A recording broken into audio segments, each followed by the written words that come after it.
ஆனால் ஜான் ஆரோக்கியசாமி சொன்னதுனால மட்டும்தான் விஜய் போகலை, மற்றபடி எல்லாருமே ட்ரை பண்ணாங்கன்னு சொல்கிறாங்க. 2 விஷயங்கள் உள்ளுக்குள்ளே ஏகப்பட்ட குழப்பங்கள் இருக்கு. ஜான் ஆரோக்கியசாமி பேச்சை மட்டும்தான் விஜய் கேட்குறாரு. ஏன்னா அவர் தான் அரசியல், அவருக்கு ஒரு அட்வைசராக இருக்கிறாரு.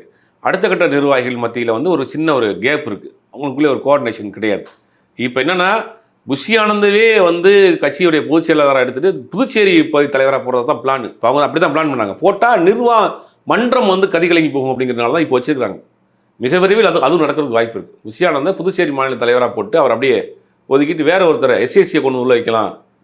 எஸ்எஸ்சி உள்ள வந்துட்டார், ஆல்மோஸ்ட் உள்ள வந்துட்டார். எஸ்எஸ்சி அவங்க சம்மந்தப்பட்ட ஆதரவாளர்கள்லாம் லிஸ்ட்டில் வந்துட்டாங்க, உள்ளே கொண்டு வந்துடலாம். ஏன்னா பழைய மன்றத்துலேருந்து வெளியில் போன ஆட்கிட்ட பேசிக்கிட்டு இருக்காங்க.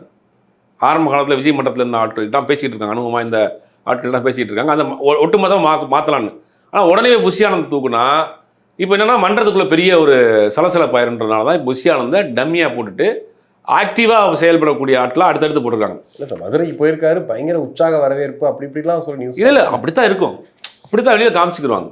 ஆனால் பவர் வந்து பெருசாக அவர் தன்னிச்சையாக இந்த முடிவு எடுக்க முடியாத அளவு இருப்பாங்க. இம்மிடியட்டாக அவர் வந்தோடனே தூக்க முடியாதுல்ல, அதனால் அவர் வச்சிருக்கிறாங்க.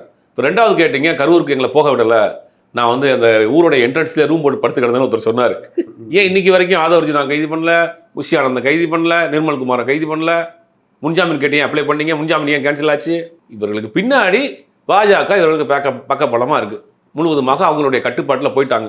அந்த தைரியத்தில் வெளியே வந்துருக்குறாங்க. இல்லாட்டி ஏன் வந்து இங்கே வரப்போறாரு?